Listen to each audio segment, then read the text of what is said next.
Ladies and gentlemen, RosterWatch Nation, welcome back to the epic RosterWatch Podcast, brought to you by RosterWatch.com. My name is Alex Dunlap, and joining me today, you can't believe it, it's Byron Lambert, co-founder at RosterWatch. Been working behind the scenes, doing a bunch of stuff. Byron, what the hell's going on, brother? Man, just staying on task and enjoying a little springtime weather. Trying to get you guys out here, man. I don't know if it's going to happen or not. Yeah, well, no, right. I talked to the wife about it. That's the thing. Byron lives out on a nice island on the sun coast of Florida, and I want to get out. But the problem is, my 6-year-old daughter is crazy about Florida. She talks about the places she wants to go in the world, and she wants to go to Hawaii, and she wants to go to Australia, and she wants to go to Florida. And so it's really hard for me to get away and get to Florida like on a business trip if my daughter's not involved. So we're trying to work through that. I wouldn't want to break her little heart. I'm trying to think about a way to get the family out there and turn this into some sort of 2-for-1 sort of trip. So we're still working on putting all that together, but I guarantee you we'll get it done. That'll be for an awesome. We'll have our rankings summit, and we'll have all the dynasty stuff, and it'll be a great time to do it. You know, I'd be more excited about having her out than you guys out. Probably, man. Well, she certainly loves her Uncle Byron. Yeah, I love her too, man. All right, so a couple things to get to. First, if you're listening to this and you are a regular listener to the podcast, if you could please give us a rating and a review in Apple Podcasts, it would mean a lot to us.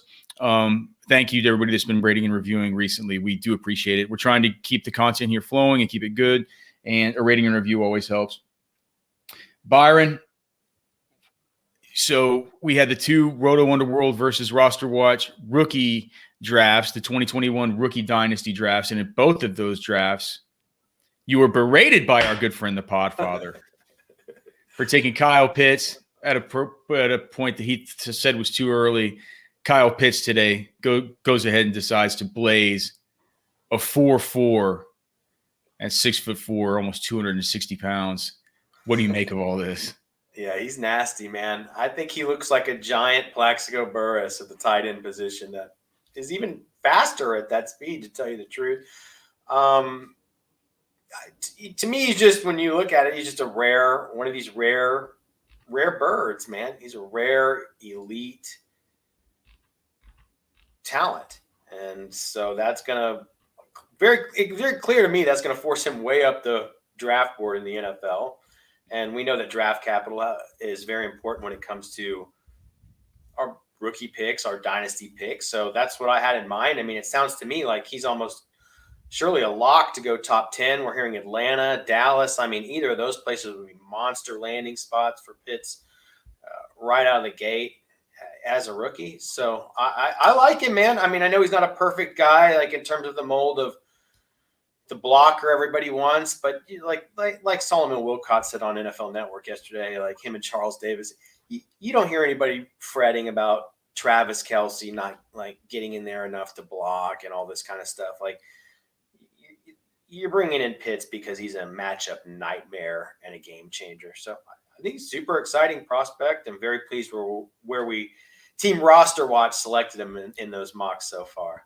You can find recaps of those 2 dynasty rookie mock drafts over at rosterwatch.com. Our great contributor, Alan Seslowski, did some videos and some written content for those where you can see those drafts and see how the members of the RosterWatch team fared versus the members of the Roto Underworld team.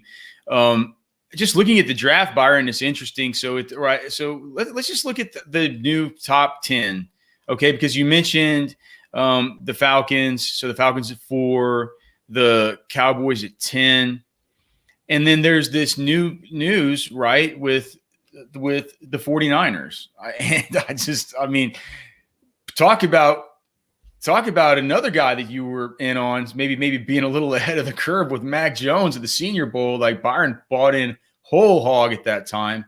Said on this podcast there was going to be nobody higher than him on Mac Jones. It could be that Kyle Shanahan and John Lynch are higher than you, because I don't think that you would have traded away three first-round picks, right? 3 total first-round picks and a third to trade up to this number 3 pick. And then Kyle Shanahan and John Lynch didn't even attend Justin Fields' pro day. They go to Mac Jones' pro day.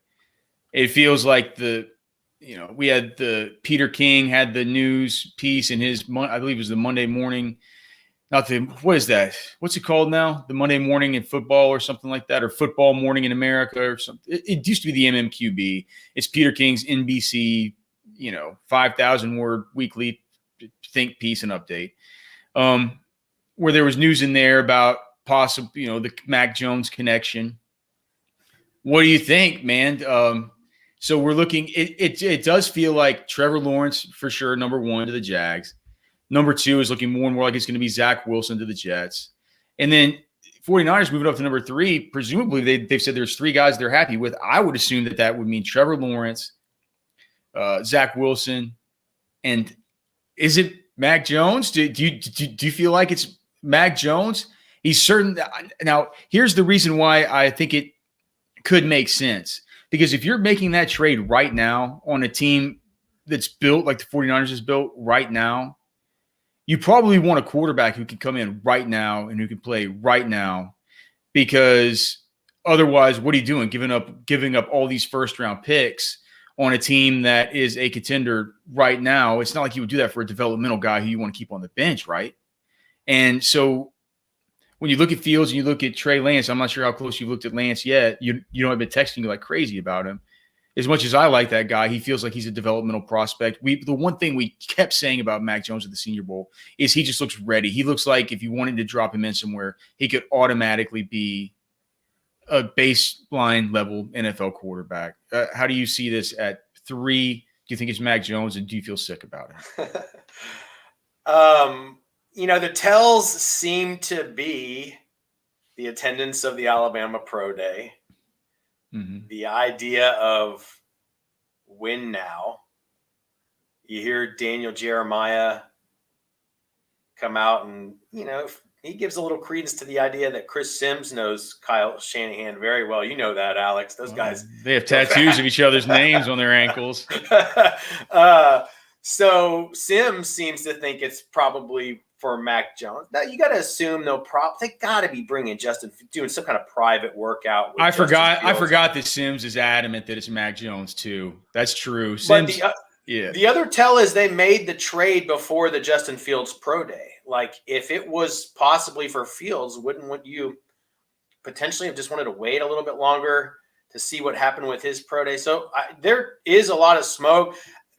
For me, if there is going to be one person that's more excited about Mac Jones, I would have wanted it to be Kyle Shanahan. It makes you look smart. Well, and it just seems like a very, very, very good potential fit stylistically. I'm a little suspicious that you could take Mac Jones at 3, just because, to be fair, and I certainly haven't finished my evaluations on the quarterbacks, but from everything I can tell, Alex, I mean, from a pre-draft perspective, this appears like on paper it's going to be the most talent-rich quarterback class that, at least in several years, that I can remember. The one that you start to compare this to is like, okay, you had 5 first-round picks in 2018 with Baker and Darnold and Rosen and Allen, and then Lamar Jackson, who went all the way to the end at round 1. The thing that surprises me so far looking at this quarterback class is not only the physical stature of these guys and the physical capabilities. They've all got nice arm strength, but usually you look down at one of these guys' stats and you get nervous because he had, maybe a concerning completion percentage in college, maybe like a Josh Allen, those kind of concerns we had back then. Man, you just take a look at the stats. Every one of these guys was like a 65, 70%, some higher than 70% passer. So at least at a cursory level, it's like, man, these are all big dudes with guns. They can all move. And at least at the college level, at a surface review, they're accurate. So it is a deep class. It would surprise me a little bit. I said Mac Jones was a top 10 guy. If he goes to 3, it's a little bit wild when you've got these other quarterbacks that have that element of mobility. So certainly this is going to be one of the very fun narratives to watch. It's going to tell us a lot about Kyle Shanahan. It's going to tell us a lot about the Niners, and I just going to be very interesting to see how these teams evaluate these guys. Because, if it's me right now, it is very difficult to ignore that 4.44 that Justin Fields ran at Pro Day, man. Yeah, man. So what's going to happen with Fields? Because let's just pretend let's pretend this thing pops off the board and it's Byron's wet dream, and it's Trevor Lawrence, Zach Wilson, Mac Jones at number 3 to the San Francisco 49ers, who traded up to this spot to cherry pick their exact player that they've identified and that they've paid dearly for, right? Okay, so at 4 we have the Falcons, who have a quarterback need, right? They have a quarterback need. I think they should take Kyle Pitts, man. They got Matt Ryan, run him out for a few more years. I would love to see them put Pitts in there at tight end in that offense. But they could. You don't think somebody might trade? You don't think the Falcons could be interested in maybe trading down? I think that, look, if the Bengals seem more like a team that would entertain trade down offers, I think the Bengals look like they'd probably be in a right spot to trade down, especially for a team like the Panthers, the Broncos. One of these teams had just fallen in love with the Patriots. I know it doesn't seem likely that they would trade up, but Lord knows that they're in need. If one of these teams really fell in love with one of these guys, I could see it being a trade down spot. But yeah, I think the Kyle Pitts would probably make sense there. That makes more sense. Trade back and get Pitts. Let one of these other guys come up for, one of those couple of quarterbacks that are still hanging out there. I think that actually makes perfect sense, Alex. The Bengals at 5 could trade down. Do you think that or it could be that the Bengals at 5, there's been all the smoke that they're saying, dude, we're going to pair up Joe Burrow with his, just his college connection, Jamar Chase. We're going to reestablish that. We're going to get Jamar Chase and T. Higgins. We're going to have this thing high flying. We'll get Jonah Williams back. Which offensive lineman did the Bengals sign? The Bengals signed a pretty decent offensive lineman, which made me think that I didn't think they should necessarily take it off the table. But I'll look it up whenever you're giving your thoughts. But how would you feel about the Giants possibly taking a Jamar Chase there? Would you think that would hurt T. Higgins? Would you like that for Joe Burrow? And there's been the talk, Daniel Jeremiah and Bucky Brooks said on their podcast that maybe the offensive tackle Penei Sewell from Oregon might be more of a darling of draft media than he is from the actual NFL teams. But to me, it was like, man, if you want to help Joe Burrow, get him more offensive line. If I had to make a mock draft right now, that's what I would mock to them. But of course, we have to continue to look for the smoke screens and keep reading the tea leaves. What do you think is going to happen there at 5? Or what would you like to see happen? Would you hate Chase? I would like to see them stand pat and take the offensive tackle. If Sewell really does have the high grade that, it seems that, most people have given him to this point. It sounds like there's been some doubt cast upon that recently. But if he grades as a top offensive tackle in the class and, a top 10 guy, I think the Bengals should just stand pat and take him. They got to protect their quarterback. We can't have Joe Burrow be the next Andrew Luck, where he's just a generational, sensational young talent that's just devastated by horrible injuries and getting hit way too often at a young age. That's what I'd like to see them do. Would Jamar Chase be there? Cool there? Yeah, I think it'd be cool. I would certainly not like it for T. Higgins. The fact that that's a subject for discussion kind of concerns me a little bit about T. Higgins, that they don't see him as a pure alpha that they would number one. Yeah, to me, I was like, came out of last season, man, Higgins looks like such a stud. I'm surprised they're even thinking about going wide receiver. So it'll be interesting to see, if that rumor has any truth to it or not. But I think the Bengals should do the right thing and look out for their young quarterback coming off the knee injury, and they need to invest in that offensive line. So the Dolphins, whenever they made their initial move down, it was sort of a three-way, some kind of three-way maneuver involving Howie Roseman and the Philadelphia Eagles, wherever the Dolphins were able to get from 12 back up to 6. So clearly there's somebody that they target. But who's the Flores and who's the GM? Greer. I think what Chris Greer had in mind was like, look, I don't need to be at 3 because I'm not taking a quarterback, right? But I need to be up at 6 because I'd like to take one of, say, let's just say 3. We know at least 3 quarterbacks are going off the board, right? And at 4, another quarterback could go off the board, right?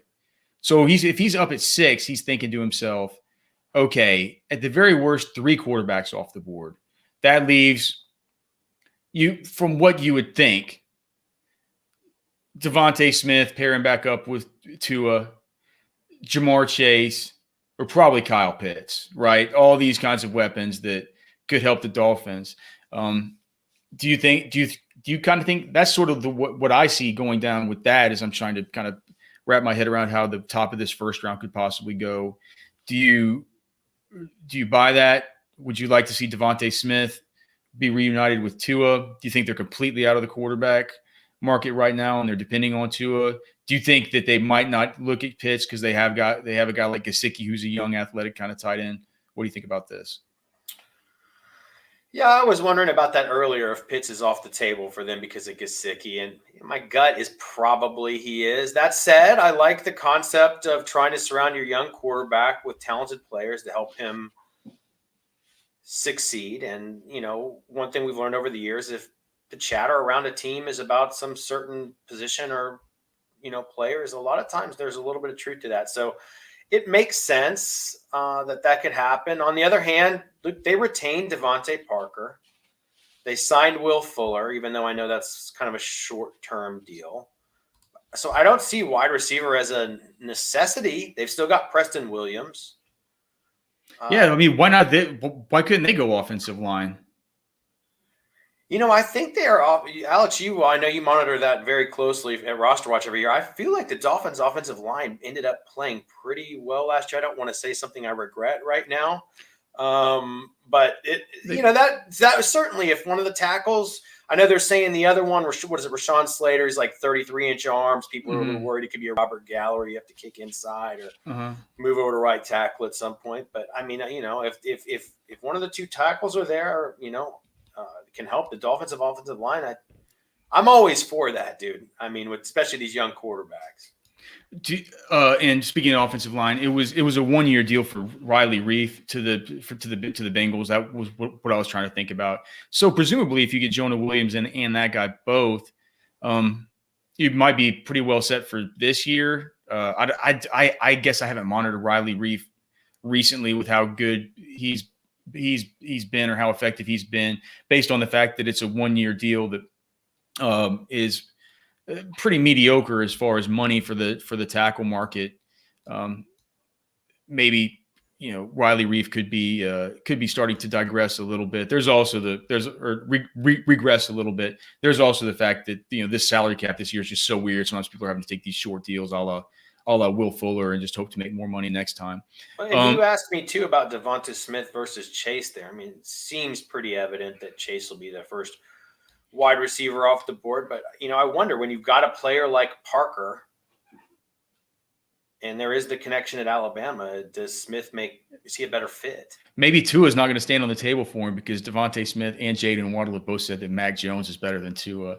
That hurts bad to hear if you're Tua, I think. It's 7. It's 7. The Lions, couldn't the Lions be an epic spot for somebody to trade up for if one of these quarterbacks is still around? Fields, Lance, feels like a good spot that maybe somebody could trade up. But if not, you don't think the Lions would take a quarterback themselves? They that invested in Jared Goff? Hey, maybe they could take. I guess I haven't thought much about a quarterback to Detroit, but that makes sense. I'm a little bit of a Goff guy, maybe more than average. To me, no, I think having him on the books for a few years, man, that's like, it might be the perfect time to take one of these a completely new front office, completely new head coach. Yeah. Like maybe that could make sense. But the Panthers would hate it. But I think the Panthers, whoever's left over between a Trey Lance and a Justin Fields, let's say if this thing fell out like that, I think the Panthers would be happy as can be to probably take that other quarterback, right? Oh, sure. This turned into a thing where it looked like they had a lock for their guy a month or two ago, and they're probably thinking they got to trade up or something here pretty soon if there's somebody that they're really married to. The Broncos probably wouldn't make a move. Yeah, could you see the Broncos making a move for quarterback yet? You got. Yeah. I mean, If one of those guys slides, wouldn't it be funny if the minute that John Elway gets out, and the new GM picks his first quarterback, and that quarterback turns out to be a smash after all the trouble John Elway had?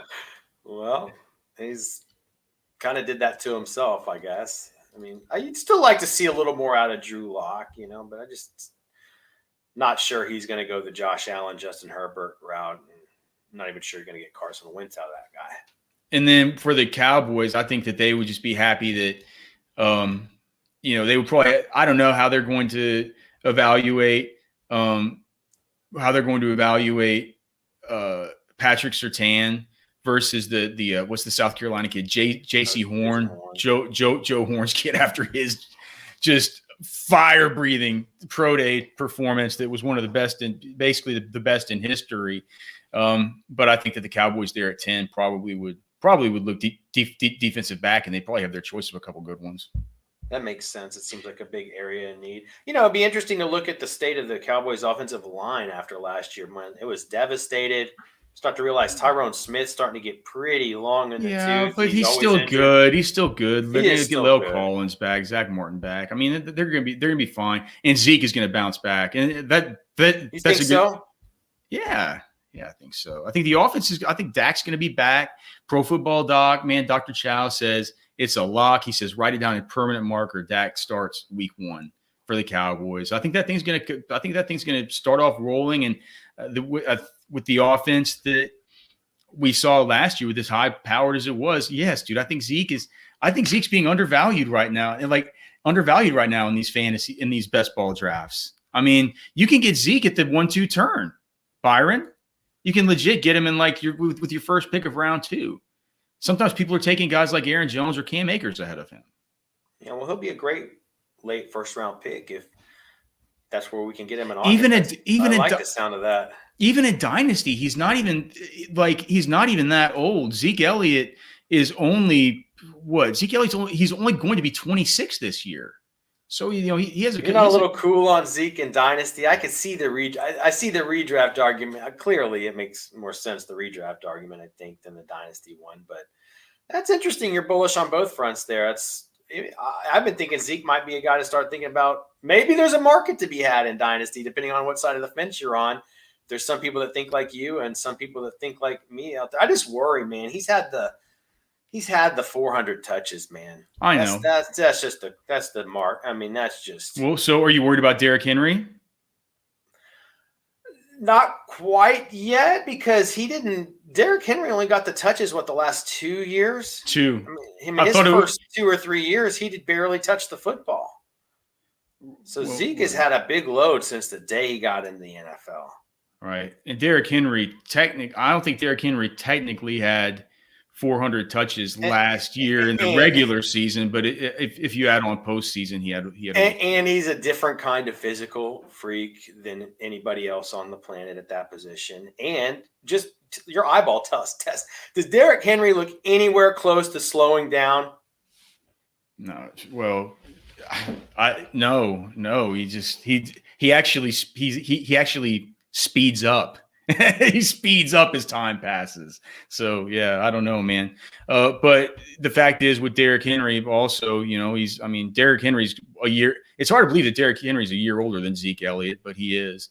Yeah, but he looks fresher out there. Yeah, he certainly does. And, the year before last, even 2019, it's a huge breakout year for him. We're only talking, it's still a lot of touches, 321 touches, but it wasn't that 400 touches that we got from him this last season. All right. Well, it was a good segue going from impromptu draft discussion that we didn't even discuss before the show.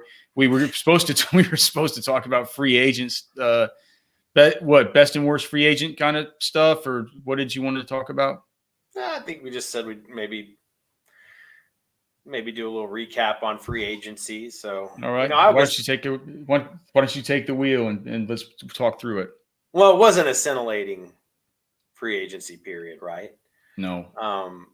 But I think when you go back and you look through what happened with some of the top free agents out there, a couple things stuck out to me. You know, the Bucs kept the band together. I still have an interesting take on Keyshawn Vaughn, and you saw the nugget come out from Bruce Arians about that this morning. That's going to be a three-way backfield this year. I didn't see the nugget. That's going to be a three-way backfield this year. So, okay. But I like it for real, I like it for the Bucs that they kept that team together the way that they did. Mm-hmm. I thought the biggest free agent signing was Aaron Jones, probably back to Green Bay. I mean, that's a big deal, right? He's a stud, fantasy stud. That's a big deal. Especially now that Jamal Williams is gone too. Jamal Williams to the Lions. It's a big deal. I thought probably the most interesting, I think the guy I am most interested in post free agency is Curtis Samuel. I really think that's an interesting signing there in Washington. Samuel has upside to be more than what he's been. You've seen the outbursts. So the question is, at his size, can the consistency be there? I've seen him in camp, and I've seen how it was Turner that intended to use him back in Carolina. I think that guy has a real chance, especially with somebody like possibly Fitzpatrick slinging it around. Don't see a lot of other competition there, really, right behind Terry McLaurin. I mean, it's McLaurin and Samuel and Logan Thomas. Logan Thomas. I mean, and McKissick, as we had the guy on from Aaron from Hogs Haven 2 weeks ago, he said, like, thing about Fitzpatrick is he's not going to dump it off to McKissick and stuff. It's not going to be that kind of operation out of old Fitz magic. I think Curtis Samuel will be a good, solid flex or maybe wide receiver 3 this year. We'll see where his ADP goes, but I think that one was consequential. The Kenyon Drake signing is consequential in Las Vegas. What the fuck, man? What are they doing? They just don't like Josh Jacobs. They are abandoning their plan for Josh Jacobs. Like, what is it? What do you think it is? It's the same. Whatever kept him off the field at Alabama. He's a volume guy, right? And I don't think he has quite the burst and the juice. I mean, when you watch him, he's getting volume. He's got, he can break some tackles. I think PFF you'll see on contact. I think he's pretty good, but he's not a guy with a ton of burst, a ton of juice.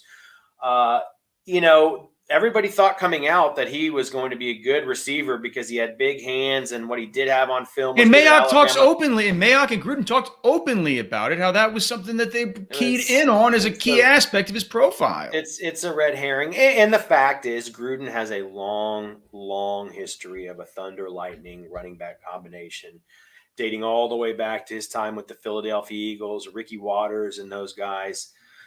Way back when, on to Charlie Garner and Tyrone Wheatley and all those dudes when he was in Oakland. So I think that's the way he likes to play it. So yeah, I think that's a pretty big hit for Josh Jacobs. And it reminds me of the other thing. You texted me and the Podfather the other day, and you said this is a bad running back class. My first thought was, is it worse than the Josh Jacobs, Miles Sanders, David Montgomery running back class? I mean, not that those turned out to be horrible players, and we'd have to look down the list of that class, but that's not top shelf talent, And so that was a thought I had on that subject when you reached out the other day about that. What about Chris Carson going back to Seattle? Yeah, I think Carson going back to Seattle is certainly pretty solid, right? Yeah. Pretty solid for him. It helps him. Yeah, I think that's a good – I mean, he stays pretty fantasy relevant, right? Yeah, clearly. I mean, all right. So is there any other specific guys you want to hit on from free agency, or can I ask you some best ball questions? No, I mean, who do you like better right now, Josh Jacobs or Chris Carson? With Kenyon Drake there, with Chris Carson, I mean, Chris Carson has been – Chris Carson's been good, right? Chris Carson in PPR points, just in 2019, he averaged 16 PPR points per game. In 2020, what did Chris Carson average in 2020? I think it wasn't quite 16. 15.7 fantasy points per game. I think I would stick with Jacobs by a hair, and then ultimately, we'll see what happens with offensive lines and strength of schedules and ADPs. Yeah. That's a good question, though. Yeah. Well, I have them back-to-back on the best ball cheat sheet. You're saying right now, I mean, ADPs would dictate that I have Jacobs ahead of Carson. You think that that's probably the best move for just right now? I think so. But what it tells you is, if you remember, I mean, Carson last year was a late round 2, early round 3 pick by the time August rolled around, and Josh Jacobs was like a high round 2, almost turn or late round 1 guy. So you're seeing Josh Jacobs plummet at least a round here instantly on the Kenyon Drake signing. If let's say you were picking at let's see where we're talking here. Let's say you're picking at the 3-4 turn. Would you rather have Josh Jacobs in redraft or Julio Jones? And boy, how mighty have fallen. I think Jacobs, but it might depend on the construct of my team at that point. It's tough, right? Josh Jacobs or Terry McLaurin with Fitzmagic. McLaurin. Okay, so I got this thing priced in just right now. What about one? And also quickly, Chris Carson, Josh Jacobs. Not necessarily that they belong in a tier below these guys, but do you like Clyde Edwards-Helaire better than either one? I think in any kind of PPR format, I'd take my chances on Clyde over those dudes. What about James Robinson and David Montgomery? I mean, are we really talking about an Andy Dalton, David Montgomery? Yeah, with Tariq Cohen back. Allen Robinson, Darnell Mooney, Anthony Miller offense. Yeah. Jimmy Graham. Is that what we're really talking about? With Matt Nagy at the helm? That's a clown car. That's an epic clown car of an offense. I think you got to be very, very careful about getting in. I think you got to be careful about getting too in on Josh Jacobs. Yeah. Fair enough. Yeah, Montgomery is. Do you like ETN? Do you like ETN better than Montgomery in redraft, sight unseen as far as landing spot? No, not yet. Would I take Montgomery? Who was it? Montgomery, Clyde, and who was the other one you were asking about there?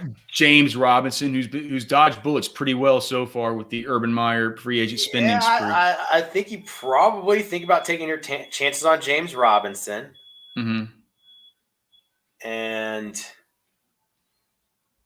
I think it probably Robinson, Montgomery, Clyde, with the situation, whereas we start to trend, to full point PPR, you start to thinking about sliding Clyde up. Najee Harris ahead of all those guys, right? Should be. Okay. All right. You mentioned Curtis Samuel, so I figure we could just kind of touch on him too. Like to see sort of where I have him and what. Okay, so I have him too low. I need to move up Curtis Samuel. Tell me whenever there's somebody who you could, because I just know he's too low because I see these players around him. So you like him better than Mike Williams going back to the Chargers, right? You like him better than – what about tell me when there's a guy you don't like him better than. Devontae Smith, Deebo Samuel, Odell Beckham, Jamar Chase, Jerry Jeudy. I think right there in that Odell Deebo range is. What about Marquise Brown? I mean, to me, I'm starting to get you're a little bit high on Odell and Marquise Brown, and I mean, look, these are whenever it gets down to this to this area, ADPs. This is a lot just leverage versus ADPs and understanding where to get guys ahead of others. I understand. So that makes sense. So it doesn't sound like you have to go bananas with Curtis. This is a bad area. It's like you have the Devontae Parkers, Antonio Browns, Marquise Brown, Jerry Jeudy. It's like I don't really start liking this group until you get up to the Michael Pittmans, and that's when I start getting interested. Michael Pittman and Robbie Anderson And Laviska Yeah, Shenault. I'm not even sure how interested I am in Pittman. Even I think you got to be a little cooled off on him a little bit. But. Is it just because T.Y. Hilton's going back and everything, and they were trying to sign all kinds of other receivers. I don't know. I didn't like the way he finished the season. I'm not sure I ever thought pre-draft that he was a pure number one, and then he kind of flashed like maybe he could be. We'll see. Yeah, okay. I think that's a tough tier to reconcile. That could all probably be shuffled a little bit at some point when we're not as concerned by just abiding by the ADPs, when we got to make sure when things tighten up and we got to get the guys we want. But to me, Curtis Samuel goes up there I think like Jerry Jeudy kind of area. Okay. What about maybe below Jeudy, because I'm kind of a Jeudy guy, but I would take him over Odell. I think I would take him over Debo at this point. Okay. With Debo coming back in general, does that just what about Brandon Ayuk? He did all his stuff without Debo last year. Do you think it's like we could be getting a little bit high on him? Yeah, I know I just think he's the better player, though. I mean, he's more likely to be the 1A, or I think he's more likely to be the lead guy. Deshaun Watson, as of right now, we just need to move him down, just underneath even like the Ryan Tannehills and stuff like that, just in case he just takes a whole season off. I mean, I have him right now priced in as quarterback 9.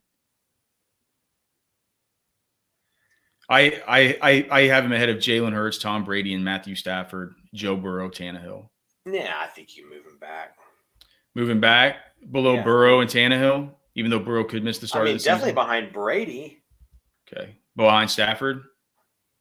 Yeah, I think Stafford going to have a pretty nice fantasy season. Behind Tannehill and Burrow? You know who's real low? You won't say yes to that, so I'll get you down. Okay. Who is? I liked Podfather's pick at the end of that damn draft, Matt Ryan. He'd done the math and realized that even if however many people took backup quarterbacks, there'd still be a Ryan or a Stafford, and Ryan was kind of out of sight, out of mind for me. I do think Matt Ryan is a 4,500-yard, 30-touchdown guy basically annually that seems to be going very late in some drafts. I think he's a guy to look out for at the end of drafts. Do you think, now talking about this whole Ronald Jones thing, I moved Ronald Jones down to right here around this Tyler Lockett territory for wide receivers. And did you see that Tyler Lockett got paid? Tyler Lockett got a $69 million deal this morning. Good for him. He's a good guy, man. Good for him. So at this point, does Ronald Jones still belong in a tier of running backs that includes guys like Kareem Hunt, Melvin Gordon, and the rookie Javonte Williams, sight unseen? Do you think Ronald Jones still belongs in that tier, or do you think he belongs in a tier a little bit farther down with guys like Fournette, with guys like Raheem Mostert or James Conner, where we don't know where he's going to go? Yeah. I mean, I think he belongs behind Fournette for sure, and I can't really compare him to the rookie yet. But to me, Melvin Gordon, no Phillip Lindsay. I mean, he seems like he's got a pretty clear path to. Do you like Melvin Gordon better than Kareem Hunt? I think you have to like Melvin Gordon more than somebody's backup running back, right? Don't call Kareem Hunt a backup. You know what I mean, though. All right. Melvin Gordon might go 18 touches a game easy this year, right? All right. So do you like Melvin Gordon better than Adam Thielen? Yes. Do you like him better than Brandon Ayuk? Yes. Do you like him better than Robert Woods? Yep. Do you like him better than Kenny Golladay for the Giants? I'm not inspired by the Kenny Golladay signing in New York. Do you like Melvin Gordon better than CeeDee Lamb?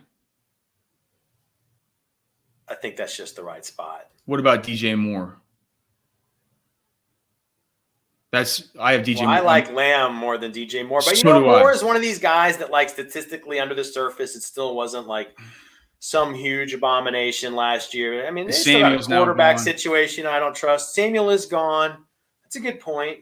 I'm gonna put Melvin Gordon up here like this, and then Ronald Jones, I'll get him down here into that same tier with Fournette, and then does Chase Edmunds on the other side of the Josh Jacobs situation. Now that Kenyon Drake has gone to Las Vegas, farther south in the desert, we have Chase Edmunds who's sitting there with just basically Eno Benjamin behind him, and Cliff Kingsbury, noted liar for sure, but Cliff Kingsbury said that he thinks Chase Edmunds is capable of carrying the load.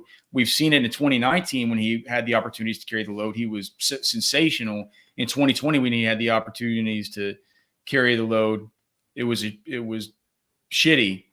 What do you think? Do you think Chase Edmunds belongs at least above these Ronald Joneses and Leonard Fournettes of the world, and maybe up here with the Javonte Williamses and Kareem Hunts?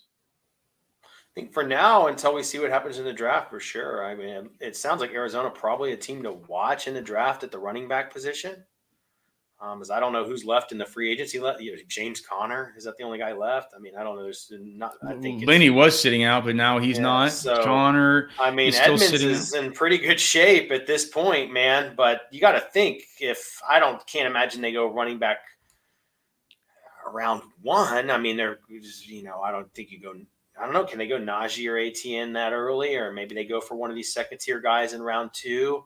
You got to think that Arizona is going to be targeting a running back in the draft. Yeah, But that's good for Edmunds. It's a rookie coming in. I think it's good for Edmunds. And if you think about it, like, they're kind of in win now mode. They went and signed J.J. Watt. Who else did they bring in? Rodney Hudson at center. I mean, Hopkins is like 30 years old or something already. That team is – I think they're in win now mode. So even if you bring a rookie running back in outside of probably Najee, in my mind, I don't see anybody there that's going to just get all the touches. ETN would get all the ETN would get all the touches over Chase Edmonds, right? Okay, I don't know. We'll see.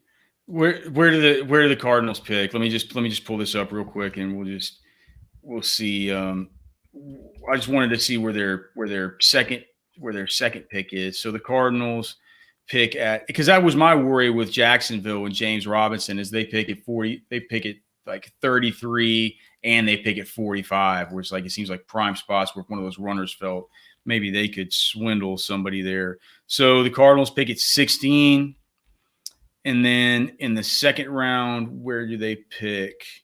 They pick at 49. So they only have that one. Yeah, so they only have one pick in the first. I think one pick in the first, one pick in the second. I think that's going to have to be where one of these guys. So there's no way that they take a running back at pick 16 overall. Absolutely not. Do you think there's any chance that Najee Harris or Travis Etienne fall to pick 49? I don't think they'll fall that far.